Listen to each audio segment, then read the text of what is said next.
My name is Benton Stokes. I'm a former fundamentalist, post-evangelical worship leader, and songwriter. I enjoy wry Manhattans, roller coasters, and road trips, just not all at the same time. I'm Elane O'Rourke, and I'm a teacher, an author, and a spiritual coach. I was a philosophy professor and a liberal pastor in a couple of former lives, and these days, I love aha moments and not-so-dry martinis.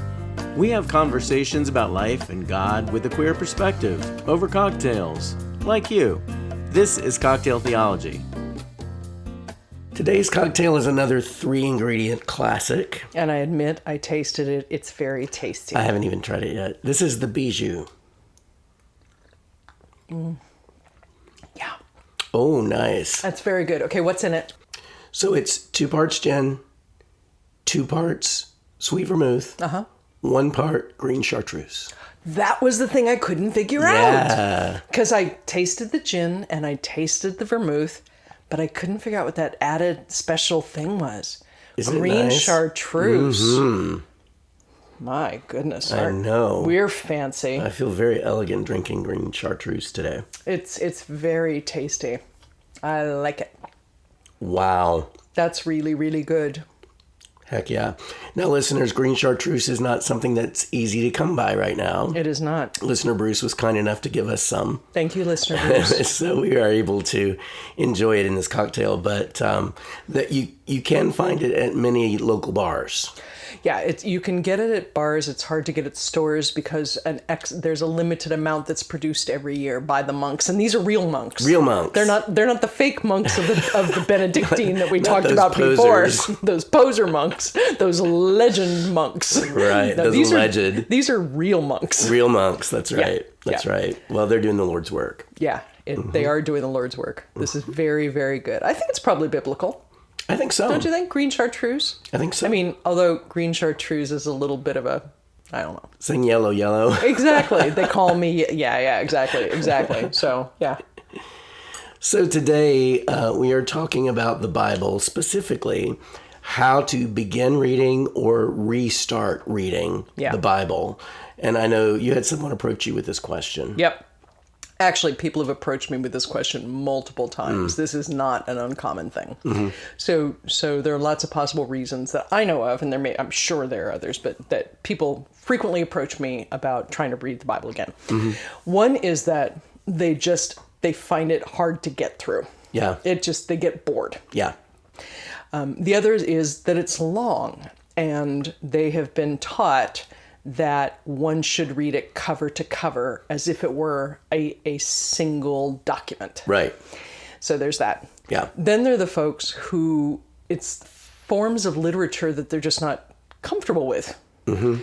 Then there are those who have had particular understandings of various passages so deeply inculcated that they can't read it without reading those interpretations. Right. So they'll read, I'm making this up, Matthew 5, and they will hear their pastor's voice saying mean things about Jesus or poor people or something. I don't know. So there's that piece. Yeah. And then there are others who have been really abused by people with Bibles using them improperly. So not only are they don't know how to read it or they've got particular images connected with it, but they've also been injured by it. Right. And so it's a painful thing to do. Yeah. I get a lot of people saying, so how do I begin this again? And I think it's different depending upon what your problem with it is. Yeah. Makes sense? It makes a lot of sense. So I would approach it different ways. Now, have you ever had trouble, tell me about your relationship with the Bible at this point in your life, sir. When I was a kid, I was an avid reader of the Bible. I was also a studier of the Bible because I was a part of a Bible quiz team. And so, you know... Sorry, I have to interrupt here. Yeah. You were also a band nerd. It's like it just piles up. You know what I mean? I'm a nerd in so many ways. I don't know if there's anybody that checks as many nerd boxes as me. All right, sorry, go ahead. It's hard not to notice that. Anyway, continue. But I really got into the practice of reading the Bible daily. Mm-hmm. I didn't have much of a methodology about it. Okay. I will say that I was always drawn to the New Testament. I read through the Gospels and the epistles. I can't even tell you how many times. And then once I got out of high school and sort of stopped reading it every day, I would still quote verses to myself at night to go to sleep. And so the Bible was very, I think, ingrained in me. It was a choice that I made, right, to really study the Bible and have it be a part of me. Now, some of those verses, because I grew up in a theology that I no longer adhere to, some of those verses I've had to relearn, rehear, reread many times, and pray, the Lectio Divina, like we talk about, really kind of pray through reading these verses, that I can get new insight, that I can grasp context, that I can understand differently what these verses actually say as opposed to what I was told they said, right. When I was younger. Right. So I would say that now at this point in my life, reading the Bible daily is not something that I do. Following the lectionary is something that I have enjoyed, particularly when we've been writing, looking at the daily lectionary, and it's always quizzical to me the way that some of these verses come together. Yes. And it's kind of awesome. Again, nerdy, but I that's the way that I at this point in my life read the Bible, is really by following the lectionary. Okay. For those of you who aren't familiar with the lectionary, there is something called it's now called the Revised Common Lectionary, I think. It is a 3-year cycle of readings from the Hebrew Scriptures, from the Psalms, then usually the epistles, although maybe not the epistles, and the Gospels, that liturgical churches plus others follow as the way they organize what they are reading on Sunday, what the preacher's preaching about on Sunday. Right. And the goal of it is to get you pretty much through the Bible every 3 years, but then repeating things that are really important. Yeah. Now, there are plenty of books you don't get through in the lectionary. Right. And there are good reasons for that. But that's what the lectionary is, for those of you who don't know.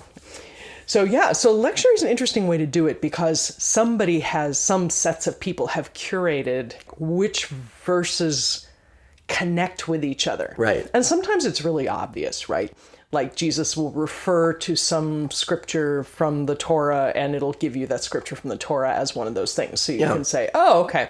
And other times it's just like, did they run out of ideas? Like, did they just kind of open the book and throw a dart and say, okay, this is the passage for today? Yeah. So, but it is an interesting way to read. Yes. That way. I find it to be interesting. That's a good one. Okay. I think what I would say to folks who want to start reading the Bible is to really take a moment to understand what your challenge with it is. Because, as I mentioned earlier, you're going to approach it differently. Yeah. One of the things I do in spiritual direction very often when I'm talking with somebody who's come from a very rigid view of that set of books is I encourage them to stop reading the Bible for a while. Yeah. Because they can't get anything new from it. Right. Once you've gotten kind of past that, I really do think it's good, even if you've been hurt by people using it incorrectly, to go back and try and rediscover it. Understanding that what you're looking at is a bookshelf of books, either spoken or written, over a period of anywhere from 1,500 to 2,000 years. Understanding that they are all connected like a good bookshelf should be. Yes. But that they are not written by the same person, they are not written at the same time, they just aren't. I think once you can get a handle on that and really take that in deeply, it makes it easier to say, okay, some of these will really resonate for me, some won't, some will refer to others are going to seem like they're just out of, like understanding that it's a shelf of books under one cover, I think can be very helpful for giving some, not just context, but some reality to all of it. Definitely. Even if every single one of them is divinely inspired in every single word that is there, the fact of them not having been written in one coherent stream makes them a different kind of thing than a lot of us are taught to think about. Yeah, for sure. I think that's helpful. I think the second thing that's helpful is to get a little bit of a grip, and you don't need a lot on this, a little bit of a grip on what the cultures of the times were like. Because again, even if God divinely inspired every single word, which I don't believe, but even if God did, human beings are always going to channel things through their own understanding.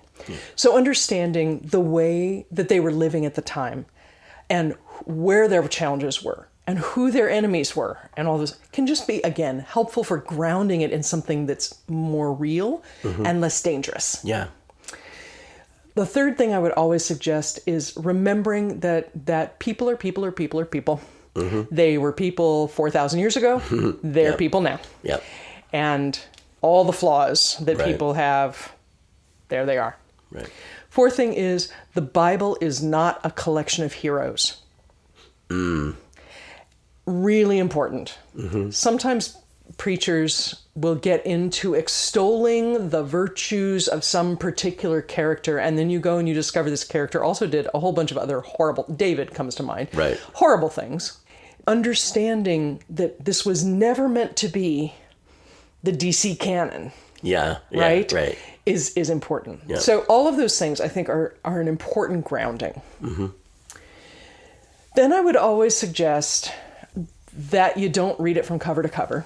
Yeah. Because it's, again, a little bit like going to your random bookshelf and saying, I'm going to start at the left and work my way through. Yeah. It just doesn't, that's not how it works. No. There are books in there that I have read multiple times that I still find incredibly boring. Right. And I'm not looking at you, Chronicles, but I might be. So that's not helpful. So I do think that having all of that grounding can just be incredibly important. There is an idea that we call pericope in the fancy language part of the world. Okay. And basically it means a piece of writing, particularly of the Bible, that is somewhat self-contained. It feels like it has a beginning and an end.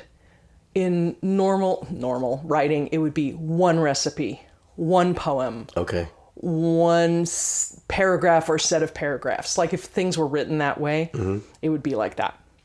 So reading by pericope, that's Pericope, can be very helpful rather than I'm going to read a chapter. Right, because chapters really don't actually mean very much. Chapters or don't mean anything. very much. Yeah. Exactly. And chapters are later additions to the way that these things were written down in the first place. So they don't necessarily make sense that way. Yeah. So reading what is called a pericope is very helpful. That's where the lectionary is incredibly useful because it's divided into chunks that make sense. Yeah. Right? Yeah. So that's a great way to go about it. Then once you've kind of gotten into reading pieces, then when you're reading more seriously, you back up a few verses before your pericope just to get context. You go ahead a few verses just to get kind of where you're going, and then you look at the thing in the middle. Okay. So those are all just technique things, right? But I think that for just sheer reading, getting a modern language translation or adaptation can be very helpful, again, especially if you're used to the King James, for example. Right. Even if you're used to something like the New American Standard Bible, just getting a different translation that's a little more readable can be really helpful. That makes sense. When I'm trying to choose a translation, and I want it to be one that is as contemporary without having an agenda as I can, there are a few verses, and I'd have to look them up and I can give them to you, but there are a few verses that I compare Yeah. how they're translated. Oh, sure. So for example, if the word homosexual is in the Bible, 86 it. Just get rid of it. Yeah. Because that is it, I guarantee that word and that concept was not written No, it wasn't. in that 2,000 year period. It just no. didn't exist. No. It's not the way, it just didn't. Yep. Yep. So there are things like that where if you look for a few particular words, you can tell if there's a straight up agenda behind it. 86 that. Then you can go from there. One of the ones that I like to recommend is called The Message. Yeah. It's now pretty dated. Eugene Peterson, who's brilliant, wrote it for his generation. So it uses some forms of speech. And like, it's got this kind of hippy dippy sort of feel, which is kind of funny, but it can be incredibly helpful because of that. Oh yeah. Right? It just loosens everything up It loosens everything up, and it distances you from that other voice. Yeah. So that can be helpful. There's some others that are good as well. When you think about the Bible now and you feel affection, what kind of parts do you feel affection for? Because the affectionate ones are great places to start. I love the Psalms. Now, the Psalms are not all warm and fuzzy. There's some pretty angry ones. There's some dark ones. There's weeping and gnashing of teeth and rending of garments. Well, and there's bashing babies' heads against rocks. Yes, yeah. Whenever I feel like maybe the Bible is just a little too up here, too lofty for me, I read the Psalms. And then I remember how infused with humanity and emotion, grit and determination, grief and loss and longing. Right. All those things are part of the Bible, and you find all of that in the Psalms. Yes. And so that's a really great place to start if you haven't read the Bible in a long time and you just want to do an unguided reading and just dive in. Yeah. Just start at Psalm 1 and just read through because there's just a lot of humanity there. Yeah. I think one of the great ways to think about the Psalms is like you've picked up David's personal journal and you're hearing him at his lowest, his highest, his rantingest, his whatever, rather than thinking about it as, this is a book of scripture I need to guide my life by. Instead you go, okay, this is what David was writing at like just before he went to bed and couldn't sleep. Yeah. Okay, go. Right. What else? From there, I would probably suggest one of the Gospels. I like Matthew's Gospel a lot. Okay. I find it to be tender in the places where I want it to be tender. Okay. And I think that it's not as concerned with getting the facts exactly right the way that Luke is. Okay. And it's not as ethereal and poetic as John is. Right. And it was written really to Jews, which I find to be a really interesting perspective because these are people that already believed in the one true God for many generations before this happened. And so I find that to be helpful too. Okay. Rather than trying to explain God to Gentile converts. Right. Trying to talk about Jesus to people who already know and love God. Right. Right. That's a great way to think about it. Yeah. The other thing that I think is helpful about Matthew is understanding that he is talking to a very specific community of people using language they would have understood in very particular ways. Yes. Right? Yes. And that's true of all the Gospels, but it's really true of Matthew. Yeah. Right? Mark's a good one actually to start with as well. Mark is written as if he were on the run. You know? So there's like, it's like short burst, and then immediately, then immediately. Like it's got this urgency. It has an urgency about it. Mark, we think, is also the first one written down. So I didn't know that. Yeah, so that's kind of helpful. Yeah. So there's a lot, like the resurrection isn't actually in Mark. It got tagged on at the end. I think that's kind of helpful. That's kind of cool. Right? So that's good. I like Luke, less because of that. I've done all this research and now I'm going to tell you the truth. But what I like about Luke is there's an underlying sense that Jesus is about healing, not just of the body and the mind, but also of communities. And I find that a very hopeful thing personally. Yeah, Plus, you know, Luke has that whole like, Luke beginning and end, it doesn't get much prettier. That's why you always read it at Christmas. That's true. Right? Yeah. So that's all good. I personally would suggest you don't start with John. John's lofty and heady and dreamy, and it's just a hard, even having read John, I can't tell you how many times, I still sometimes have a hard time grabbing onto what it is he's trying to say. John is written for Greek, as if he were a Greek philosopher, with a whole lot of discomfort with the Jewish leaders. Yeah. It's really easy to read as anti-Semitic. It's not. That's not what he's trying to do, but you know, it's like reading it's like reading as if Plato like had no imagination. That's what like reading John is like. Even though I mean there are parts of John I love, but I would not start with John. No. What else in the New Testament? Acts is good. A lot of good stuff happens. It's like it's got story, which is fun. It has a lot of story, right? And it's about the people, which if you're into people can be great. I wouldn't start with Romans. If you feel like you need to read one of Paul's epistles, well, don't read Hebrews. Again, but it's written for a really specific audience. It is. And so if you read it not like paying attention to that audience, it's just like, what the hell are you saying? Yeah. What are you talking about, gray high priest? What are you saying? Right. I like Colossians, honestly. I love Colossians 1 and Colossians 3, the first half of Colossians 3. So those are all good. I wouldn't read Revelation without like doing some drugs first, because it's a vision. Yeah, it's John the Revelator is the way I like to think about him. It's John the Revelator seeing a vision of something going on in the cosmos, and then trying to describe it. Yeah, and it's like you can't do that. No. It just doesn't work. No. So he's pulling on all these images from all these other traditions, like all over the map tradition. Right. There's Canaanites in there, you know what I mean? There's Babylon in there, and they're on the good side, and this, you know what I mean?